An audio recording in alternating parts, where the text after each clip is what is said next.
Ngayong hapon sa 911 UNTV.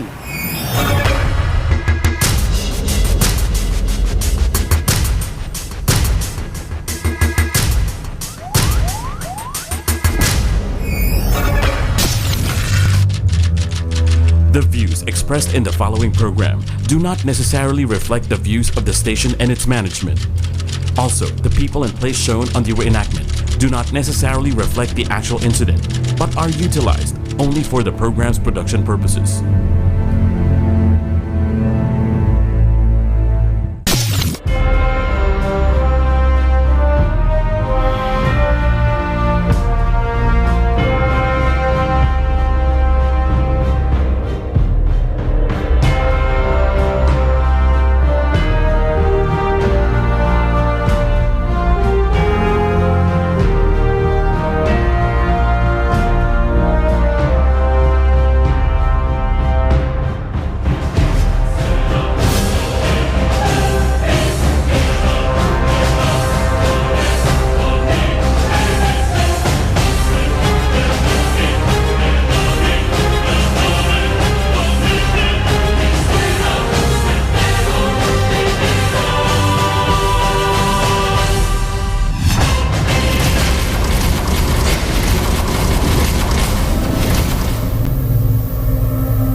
Pa rin ang maaksyon pagresponde ng UNTV News and Rescue Team nationwide. Tulong muna bago balita. Sa Quezon City, agad na nirespondehan ng UNTV News and Rescue Team ang aksidente sa Katipunan Avenue flyover pasado 1:00 ng madaling araw. Nilapatan ng paunang lunas ng grupo ang minor injury na tinamo ng pahinanting si Oliver Galang nang tumaglid ang kanilang sinasakyang 10-wheel truck. Wala namang tinamong sugat o galos ang driver nitong si Albert Basilio. Ayon sa investigasyon, natanggal ang differential o ang nagkokontrol sa gulong na nasa gitnang bahagi ng truck habang binabaybay ang flyover. Nadamay din ang isang kotse nang mahagip ito ng tumagilid na truck, ngunit wala namang tinamong pinsala ang driver nito. Natanggal yung gulong nila sa pinakagitna. Kaya yun, tumabs yung sasakyan nila. Samantala nagdulot din ng pagbigat ng daloy ng trapiko sa lugar ang aksidente dahil sa 4 na oras ding nakabalagbag ang truck sa kalsada. Tumagas din ang langis nito kaya kinailangan pang lagyan ng kusot ang kalsada upang huwag nang magdulot ng iba pang aksidente.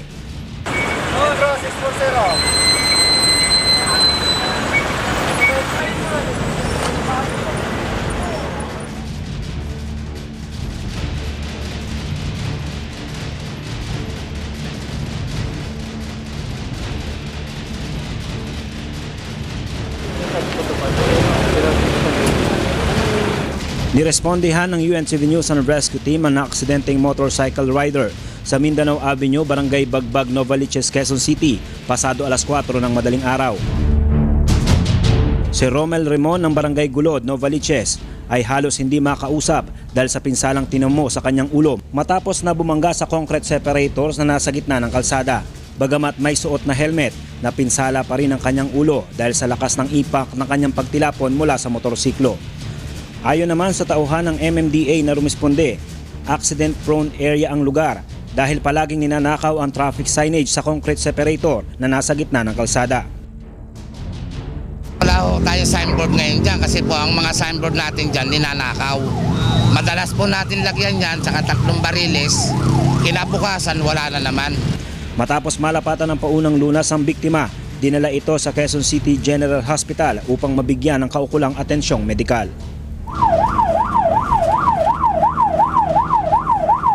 Namimilipit sa sakit ang motorcycle rider na ito nang abutan ng UNTV News and Rescue Team habang inaasikaso ng Pasay City Rescue. Nabiktima umano ito ng hit and run habang binabaybay ang Rojas Boulevard southbound. Kinilala ang biktima na si Joel Elcarte, 37 anyos, na nagtamo ng posibleng bali sa hita at balikat. Pinagtulungan itong lapatan ng paunang lunas ng 2 grupo. Matapos malapatan ng lunas ay dinala si Elcarte ng Pasay Rescue sa San Juan de Dios Hospital. Ayon sa mga otoridad, posibleng nanakawan din ng gamit ang rider matapos ang aksidente. Eh nung mahirap talaga rito, pag may na-aksidente talaga rito, na-aksidente na, ninanakawan pa. Ganyan ang mga tao rito sa paligid natin eh. Samantala, paalala ng mga otoridad sa mga nagmamaneho ng motorsiklo na magsuot ng mga proper safety gear. I-check mabuti ang headlight at tail light ng mga motorsiklo upang mas kita ng ibang motorista lalo na sa gabi. Sa mga nakakasagi man ng sana makonsensya naman kayo, no? Na-aksidente nyo na yung tao, tatakbuhan nyo pa. Kung sa inyo mangyari yun o sa kamag-anak nyo, tsaka nyo may isip yung mga ginagawa nyo sa kapwa nyo.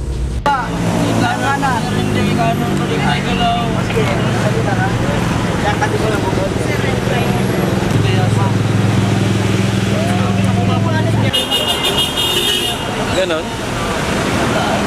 Eh, magkano naman ang wallet mo? Malapit sa karto ng Pinagpus. Alam eh. Pagdating ng tao namin, nakita daw ito. Mga balat. Pagkakas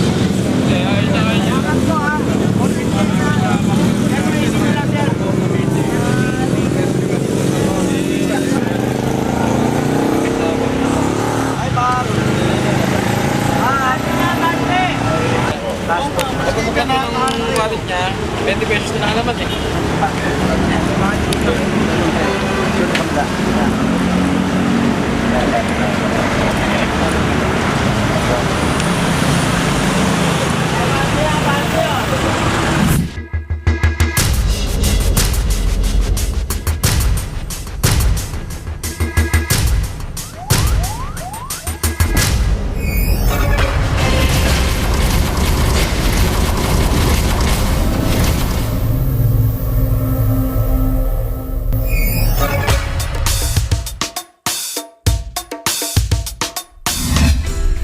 Napapanahong impormasyon at safety tips ang ihahatid sa inyo dahil iba na ang nakahanda at may alam.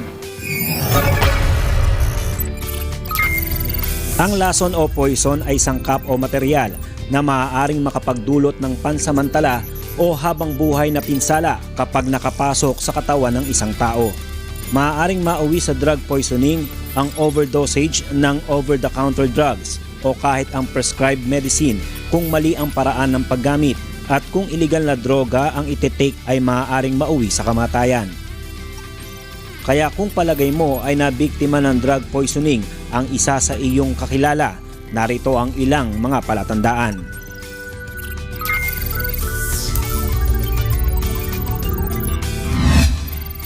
Pagkahilo at pagsusuka.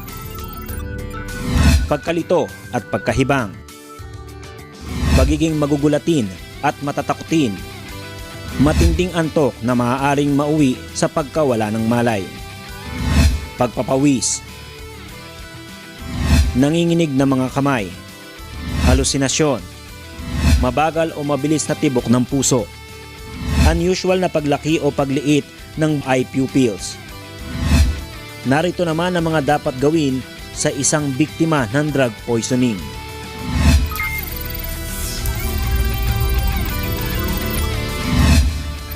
Kaagad na tumawag sa emergency hotline sa inyong lugar para sa ambulance assistance.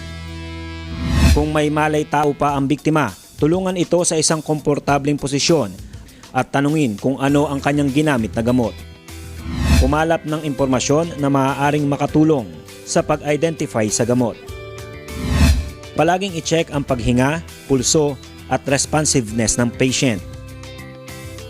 Habang hinihintay ang ambulansya, maghanap ng mga packaging o lalagyan na makatutulong sa pag-identify sa gamot na ginamit ng biktima. Kapag nawalan ng malay ang biktima, ilagay ito sa recovery position at i-open ang kanyang airway, i-check ang paghinga at lapatan ito ng cardiopulmonary resuscitation o CPR kung tumigil ang tibok ng kanyang puso. Huwag subukang pasukahin ang biktima, ngunit kung sumuka ito ng kusa, ay maglagay ng sample ng suka sa isang lalagyan at ibigay ito sa ambulance personnel.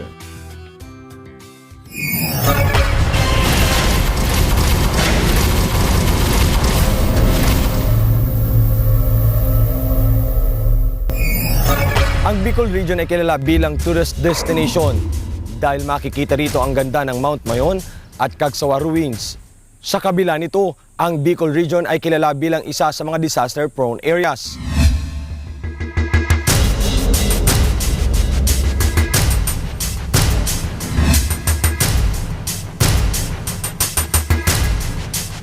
magagandang tanawin, mga likas na kayamanan. Dito kilala ang probinsya ng Bicol. Subalit sa kabila ng angking kagandahan at mga biyaya ng kalikasan, may banta pa ring laging nakaamba sa buhay ng mga Bicolano. At hindi lang banta ng kalikasan ang bumabagabag sa mga residente.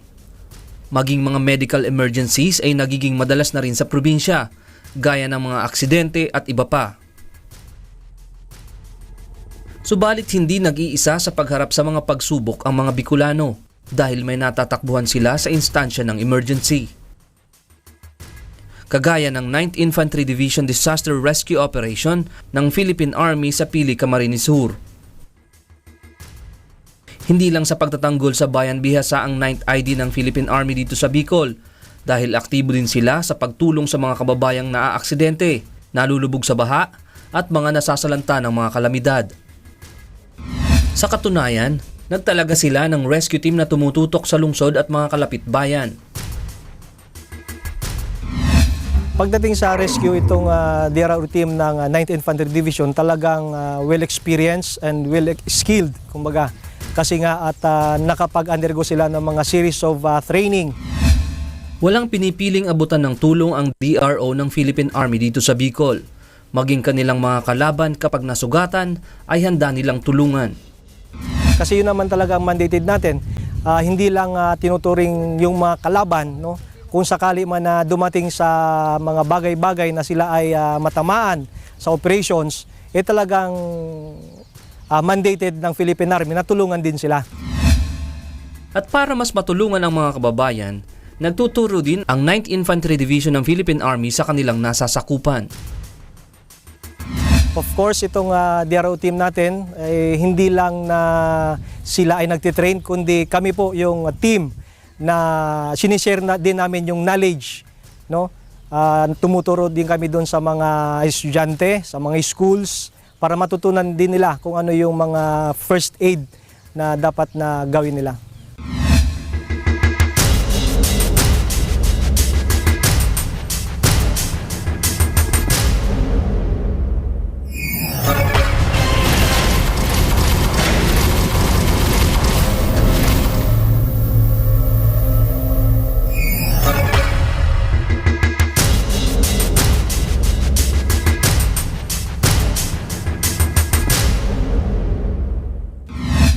Dahil sa sinumpaang tungkulin sa bayan, bilang mga kasapi ng hukbong sandatahan ng Pilipinas, sinisikap ng mga miyembro ng 9th IDDRO ng Philippine Army na tulungan lahat ng nangangailangan.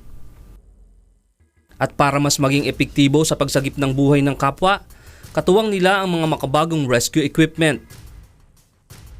Kasama ko ngayon si Corporal Ray Sumayaw, ang isa sa mga miyembro ng Disaster Rescue Operation ng 9th ID Philippine Army dito sa Bicol Region.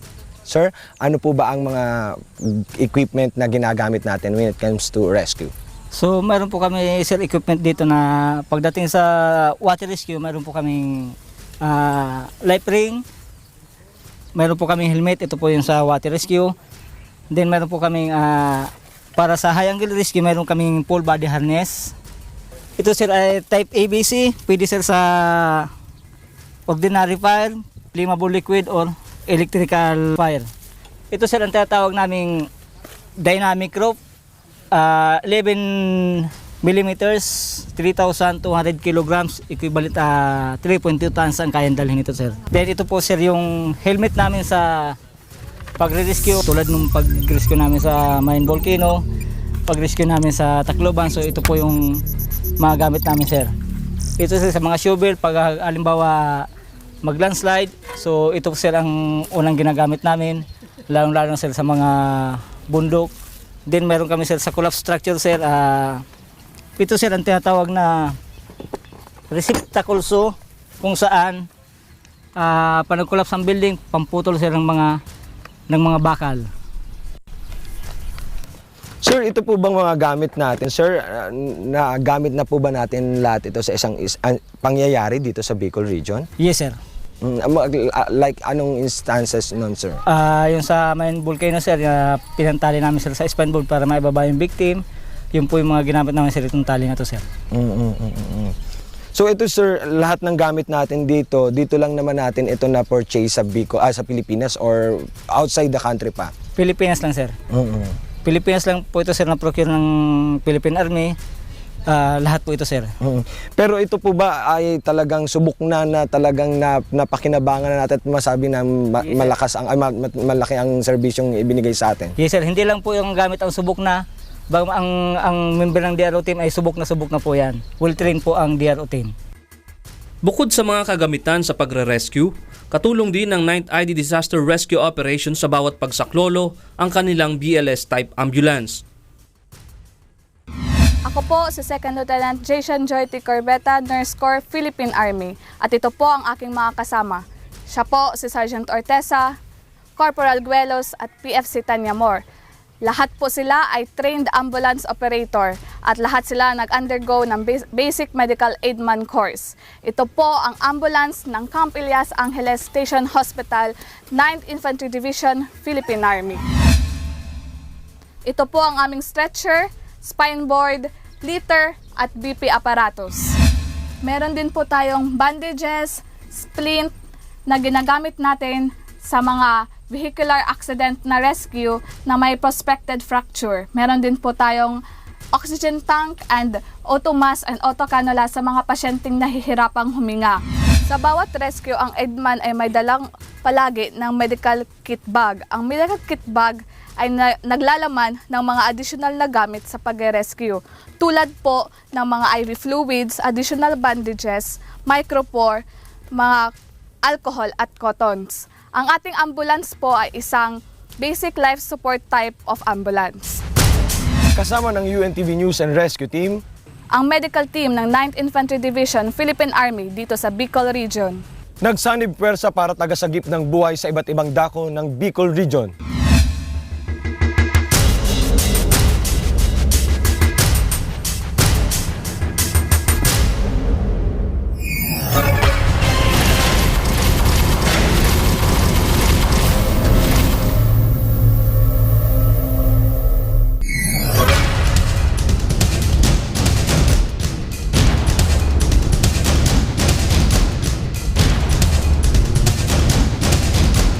Marso 2, muling niyanig ng malakas na lindol ang bansang Indonesia.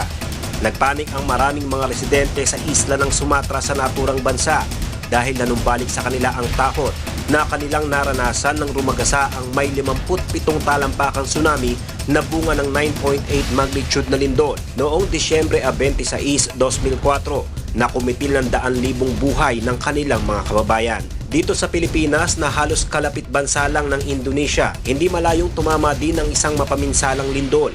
Marami ang pinangangambahang masasawi at masusugatan kung hindi matuturuan ng mga mamamayan na mga dapat gawin sa oras na tumama ang tinagurian ng mga eksperto na The Big One.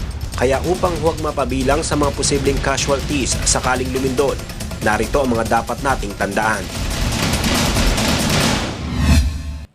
Sa pasimula pa lamang ng taong 2016 ay may naitala na ang Philippine Institute of Volcanology and Seismology o PHIVOLCS na katamtaman at malalakas na pagyanig ng lupa lalo na sa lalawigan ng Sarangani at iba pang lugar sa Mindanao Region.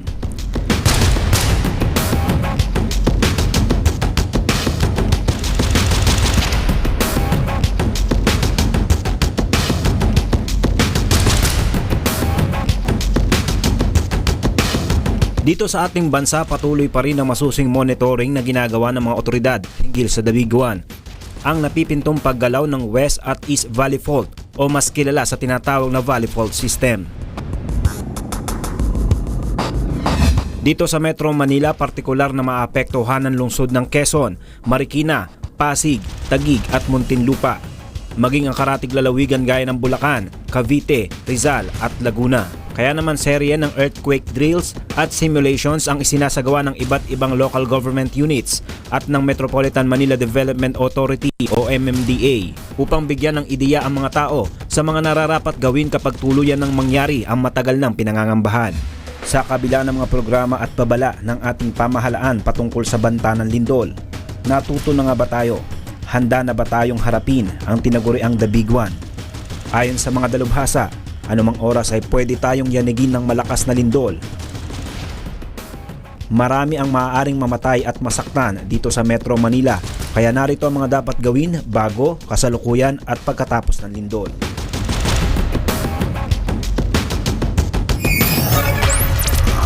Bago ang lindol, mag-aral ng tamang paglalapat ng first aid. Malaki ang maitutulong kung tayo ay may kaalaman patungkol sa first aid o paunang lunas. Siguraduhing may fire extinguisher, first aid kit, flashlight, battery-operated radio, at ekstrang baterya sa inyong mga bahay upang kung lumindol man ay may magagamit kaagad sakaling malagay sa alanganing sitwasyon. Isara ang tangke ng LPG, gripo at kuryente. Ang mga kasangkapan sa ating mga bahay ay maaaring makapagdulot ng karagdagang pinsala sa atin kung mapapabayaang nakabukas oras na tumama ang malakas na lindol, kaya siguraduhing nakasarado ang mga nabanggit. Magplano kasama ang pamilya, makatutulong ng malaki kung magtatakda ng isang lugar na magiging tagpuan ng mga miyembro ng pamilya kung sakaling magkahiwa-hiwalay dahil sa pagyanig. Huwag mag-iwan ng mabigat na bagay sa mga patungan, maaari itong bumagsak at makasakit pag nagkaroon ng lindol. Patibayin ang mga kabinet, lamesa at mga kasangkapan dahil ang isang matibay na lamesa ay maaaring pagtaguan sa oras ng pagyanig. Alamin ang mga emergency exit at earthquake plans ng inyong eskwelahan o pinagtatrabahuhan. Ito naman ang mga dapat gawin kapag lumilindol. Huwag magpanik, maging kalmado upang makapag-isip ng maayos. Kung kayo ay nasa loob ng isang establishmento, lumugar sa pader malapit sa gitnang bahagi ng gusali, tumayo sa may pintuan, magtago sa matibay na desk o lamesa at lumayo sa mga bintana. Kung nasa labas naman, pumunta sa isang open area at dumistansya sa mga poste ng kuryente, mga gusali dahil ang mga ito ay maaaring bumagsak o bumigay sa oras ng lindol. Kung nagmamaneho o nasa loob ng sasakyan, gumilid at marahang huminto, manatili sa loob ng sasakyan hanggang tumigil ang pagyanig. Huwag ding gumamit ng elevators kapag lumilindol dahil mataas ang tsansa na maaari kang makulong o matrap sa loob nito. Narito naman ang mga dapat gawin pagkatapos ng lindol. Suriin ang sarili at mga kasama kung may tinamong pinsala at magbigay ng paunang lunas sa mga nasaktan. Huwag gumamit ng posporo, kandila at iba pang source ng apoy. Suriin ang mga linya ng kuryente kung may pinsala at agad na i-off ang main switch. Kung sakaling makaamoy ng gas, buksan ang mga bintana at pintuan at agad na lumabas. Tumawag ng tulong mula sa mga otoridad. Buksan ang battery-operated radio upang makinig sa balita. Lumayo sa mga gusaling na pinsala. Mag-ingat sa mga basag na salamin at debris. Gumamit ng matibay na sapin sa paa upang hindi masugatan. Lumayo din sa mga dalampasigan at pumunta sa matataas na lugar dahil karaniwan ang kasunod ng pagyanig ay ang pagragasa ng tsunami at daluyong, kaya mas makabubuti kung hindi pumunta sa mga tabing dagat. Kung kayo ay nasa inyong pinagtatrabahuhan o nasa eskwelahan, sundin ang emergency plan at instruction ng taong in charge sa inyong lugar. Asahan ng mga aftershocks pagkatapos ng lindol. Ang kahandaan sa mga bagay na maaaring mangyari sa hinaharap ay may malaking papel sa ating kaligtasan dahil ang isang iglap maaaring magbago ang takbo ng ating buhay. Kaya magplano at maghanda upang makaiwas sa sakuna. Sa ating panahon na nagbabadya ang mga sakuna, maging listo at maalam sa mga dapat gawin upang maging responsableng mamamayan.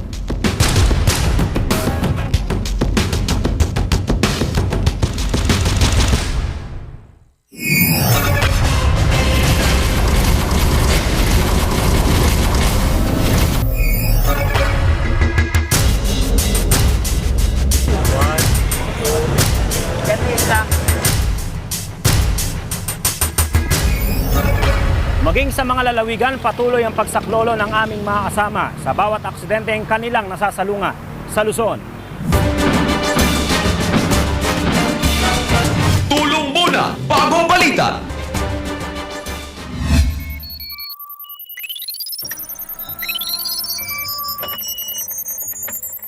Sa Central Luzon, tinulungan ng UNCV News and Rescue Team Nueva Ecija ang naaksidenteng nakamotorsiklo sa kahabaan ng Maharlika Highway, Barangay Bangad, Cabanatuan City, Nueva Ecija, pasado alas 10 ng gabi.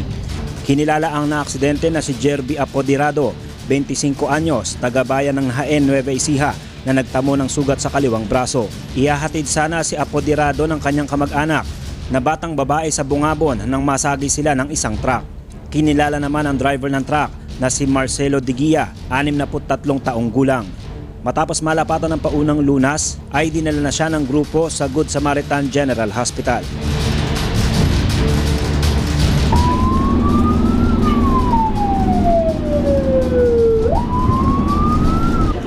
Yung nasagi kami, talagang tinumbo kami, pa-overtake, hindi kami nakapansin siguro. Asan na kayo kasama ng babae? Alam, sa Gutsam. Tumawag po sa akin, Gutsam daw po. Nadala na po siya? Oo, baliin po. Hindi, tatakas daw po. Ayun daw. Buti na, naharang po isang...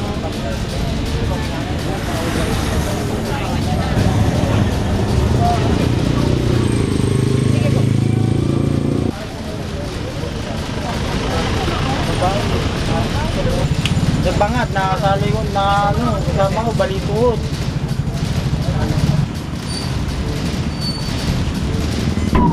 Jerby Apoderado. Jerby Apoderado. Apoderado. Taga saan po kayo? Ain.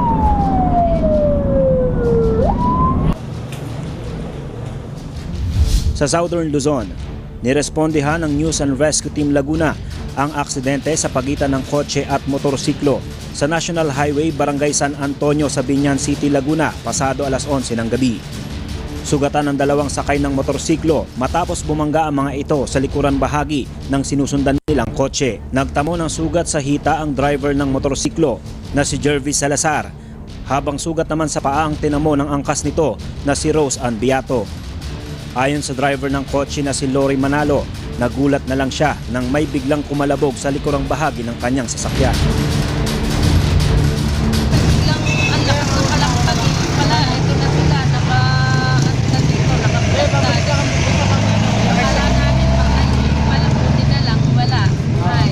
Itinanggi naman ng driver ng motorsiklo na mabilis ang kanyang takbo. Paglikod na namin, hindi na po sumabit yung preno. Mga 30 lang po. Matapos lapatan ng paunang lunas ng grupo ang mga sugat, ay tumanggi na ang mga ito na magpadala pa sa ospital.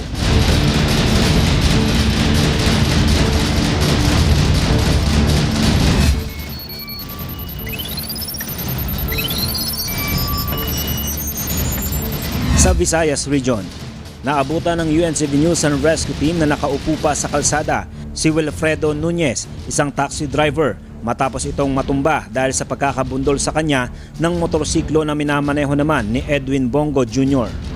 Nagtamo ng gasgas sa kaliwang paa ang biktima at agad na nilapatan ng paunang lunas ng grupo at saka inihatid sa ospital. Ayon sa biktima, patawid siya papunta sa kanyang taxi nang biglang dumaan ng motorsiklo at siya ay nabundol. Samantala, kasama rin sa nagpasuri sa ospital ang driver ng motorsiklo na nakabangga sa biktima.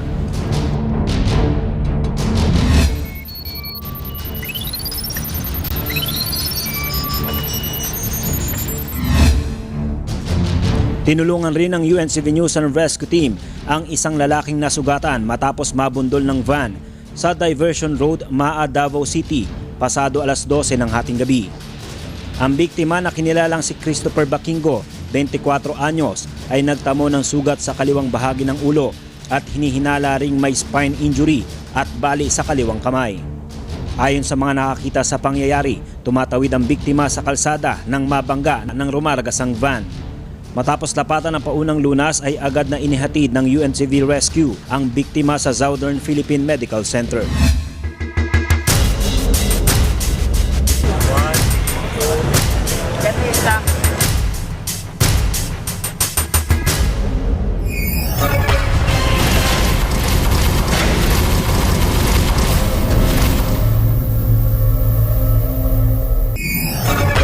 Iba't ibang kalamidad ang maaaring mangyari anumang oras sa ating bansa. Narito ang napapanahong impormasyon na kailangan ninyong malaman.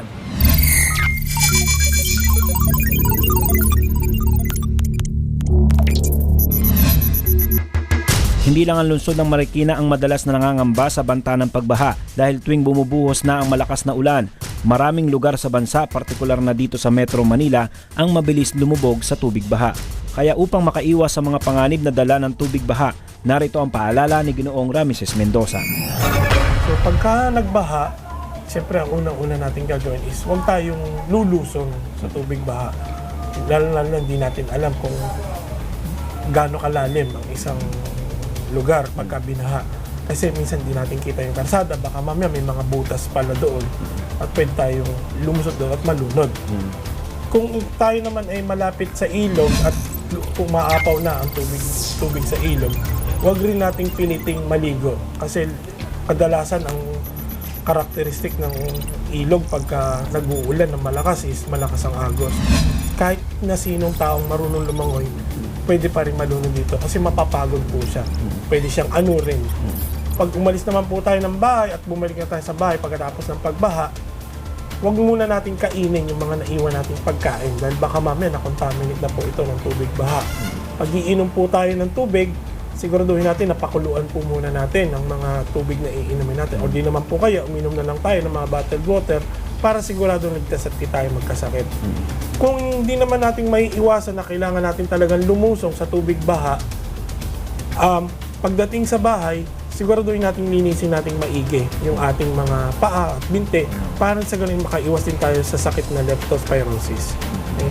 Kung may mga sugat naman tayo sa paa, huwag na rin tayong lumusong sa tubig baha kasi doon pwedeng pumasok ang bacteria ng leptospirosis at pwede tayo magkasakit. Okay. Before ng flood, ano naman ang pwedeng i-prepare ng mga kababayan natin? Before flood naman po, so dapat yung mga lalo yung mga nakatira sa low-lying areas, dapat alam nila anong level ba ng tubig aabutin yung bahay nila. Tulad lang po dito sa amin sa Marikina, may alarm system po kami dito. So may mga level po kami. So ini-inform na po namin yung mga tao na sa ganitong level, yung tubig baha, nasa bahay na ninyo. So dapat wag na nilang intayin pa. Tapos mag-prepare na rin po sila, especially yung mga pagkain nila, mga tubig na iinumin, mga emergency supplies. So kung necessarily mas maganda meron na silang sarili nilang go bag kung tawagin o yung disaster bag. Bawat isang miyembro ng pamilya. Para sa ganun pag kinakailangan nilang mag-evacuate, yun na lang ang bibitin nila. Hindi na yung kung kailan nandiyan na yung tubig baha, tsaka sila mag-evacuate. At kung sakali namang pinapa-evacuate na kayo, mag-evacuate na rin tayo. Kasi ibig sabihin nun, mas mapakabuti sa kapakanan po ninyo para hindi rin tayo matatrap sa ating mga bahay. After ng flood, ano naman yung kailangan natin i-consider din na dapat gawin ng mga kababayan natin pagka sila naman ay bumalik na sa kanilang mga tahanan? Pag bumalik naman po sila sa kanilang tahanan, huwag po muna natin bubuksan yung mga kuryente. Dahil hindi natin alam, baka mamaya may nagli-leak na LPG o kaya gas na pwedeng pagmulan ng sunog. Huwag rin tayo magsisindi ng kandila o kaya kahit anong posporo or lighter. Mas maganda po sana kung flashlight na lang gamitin natin magpapasok tayo sa bahay. At siguraduhin natin na maayos pa rin yung linya ng mga kuryente natin bago natin ito gamitin pagkatapos ng pagbaha. Kung may naiwan mang mga pagkain dun sa bahay natin, siguraduhin natin na hindi ito napagtamina ng tubig baha dahil baka mamaya pwede tayo magsakit nun. At pag iinom tayo ng tubig, yun nga po, gaya po sabi ko kanina, mas magandang pakuluin muna natin yung tubig bago natin ito inumin. Kung halimbawa naman inabutan ka, motorista ka, inabutan ka ng pagtaas ng tubig sa kalsada, ano ang mga pwede natin maibigay na tips sa kanila? Kung ikaw naman ay motorista at inabutan ka ng tubig baha, hindi pa naman ganun kalalim ang tubig baha, lumabas ka na ng sasakyan mo. Kasi pag inintay mong tumaas pa ng tumaas ang tubig, pwede kang matrap doon sa sasakyan mo at pwede ka ring malunod. So habang maaga pa lang, kung mababaw pa lang yung tubig, lumabas ka na sa sasakyan mo or di naman kaya kung makakaalis ka pa doon sa area kung saan may baha, lumalis ka na kaagad para hindi ka matrap. Kung nakita mong medyo malalim na ang tubig baha, huwag na nating piniting pang tawirin kasi mas baka mamaya madisgrasya pa po tayo.